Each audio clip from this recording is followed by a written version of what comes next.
ओम नमस्ते जी। हमने संस्कृत में कर्ता कारक को देखा कि उसके रूप किस प्रकार चलते हैं, प्रथमा विभक्ति में, द्वितीय विभक्ति में और तृतीय विभक्ति में।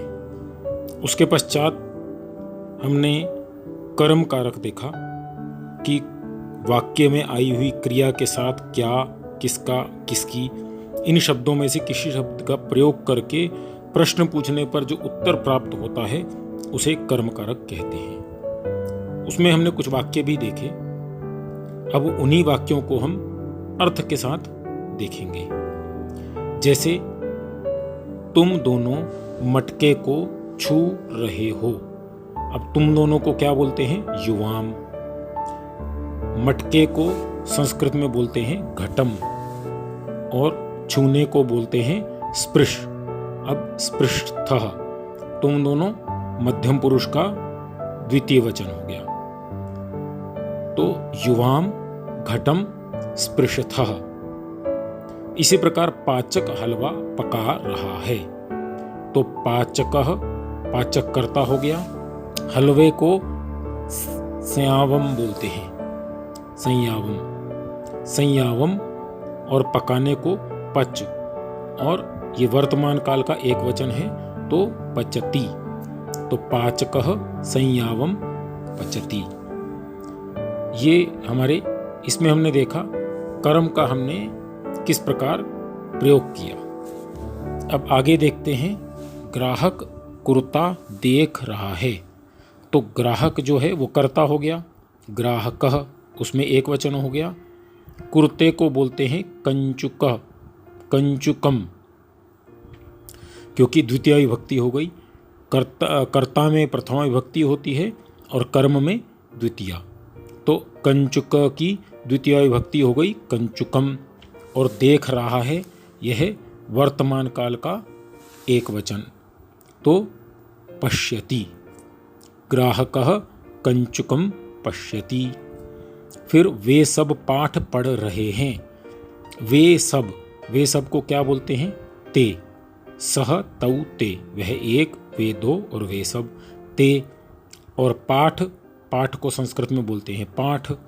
और पाठः पाठौ पाठाः, पाठम पाठौ पाठान। तो पाठम द्वितीय विभक्ति का एक वचन। और पठन्ति, क्योंकि बहुत सारे हैं तो पठति, पठतः, पठन्ति। ते पाठम पठन्ति। अनीश और असीम फूल सूंघ रहे हैं। कितने लोग सूंघ रहे हैं? दो लोग। कौन कौन? अनीश और असीम। तो अनीश और असीम क्या हो गए? कर्ता। अनीशः असीमः च। हमने च का नियम देखा था, तो वही च का नियम असीम के पहले और आया है, तो असीम के बाद च का प्रयोग होगा। अनीशः असीमः च पुष्पाणि जिघ्रतः। पुष्पाणि भी बोल सकते हैं और पुष्पम भी बोल सकते हैं, क्योंकि इसके रूप जैसे चलते हैं। प्रथमा विभक्ति में पुष्पम पुष्पे पुष्पाणि, द्वितीय में भी पुष्पम पुष्पे पुष्पाणि। अब एक फूल सूंघ रहे हैं तो पुष्पम, और बहुत सारे फूल सूंघ रहे हैं तो पुष्पाणि। तो पुष्पाणि जिघ्रतः। इसके पश्चात तू पंखा चला रही है। तू को बोलते हैं त्वम और पंखे को बोलते हैं व्यजनम, और चलाने को बोलते हैं चालयति। तो चालयति, चालयतः, चालयन्ति, चालयसि, चालयथः, चालयथा। तो चालयसि, त्वं व्यजनम चालयसि। इसके पश्चात वे दोनों कपड़े पहन रही हैं। ते, वे दोनों, ते। और कपड़े, कितने कपड़े? बहुत सारे कपड़े।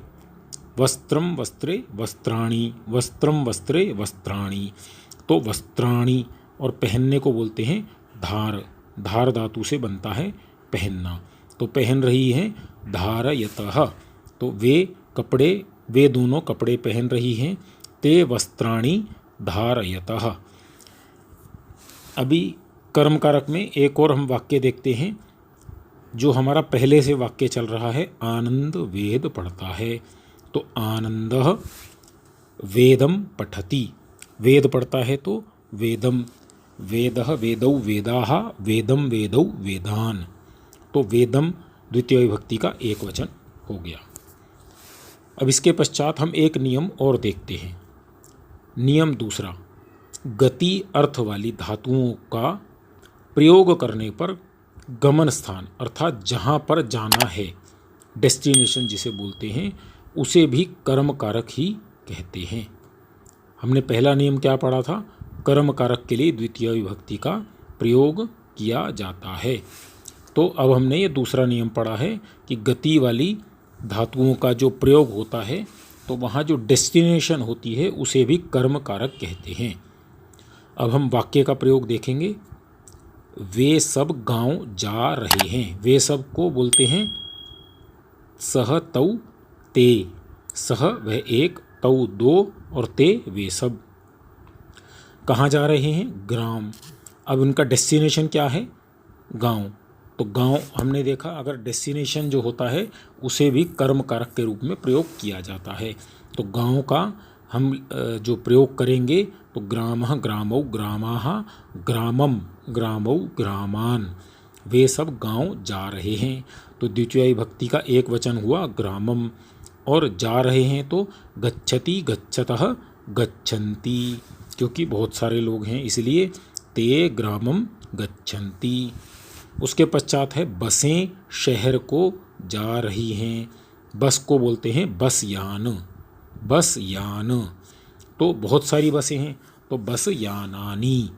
नगरम गच्छन्ति, नगर की ओर जा रही हैं तो नगरम में द्वितीय विभक्ति हो जाएगी नगरम गच्छन्ति। विद्यार्थी गुरुकुल में आ रहे हैं। कौन आ रहे हैं? विद्यार्थी। कहाँ आ रहे हैं? गुरुकुल में। अब विद्यार्थी कर्ता हो गया, आना क्रिया हो गई और गुरुकुल कर्म हो गया। तो छात्राः गुरुकुलम आगच्छन्ति। तो इस प्रकार हमने देखा कि कर्म कारक में किस प्रकार से शब्द का प्रयोग किया जाता है। तो इस प्रकार थोड़े से आप वाक्य बनाइए और उनका प्रयोग करके देखिए, जिससे आपकी संस्कृत में और गति होगी। तो आज की कक्षा इतनी तक ही रखते हैं। धन्यवाद। नमस्ते जी।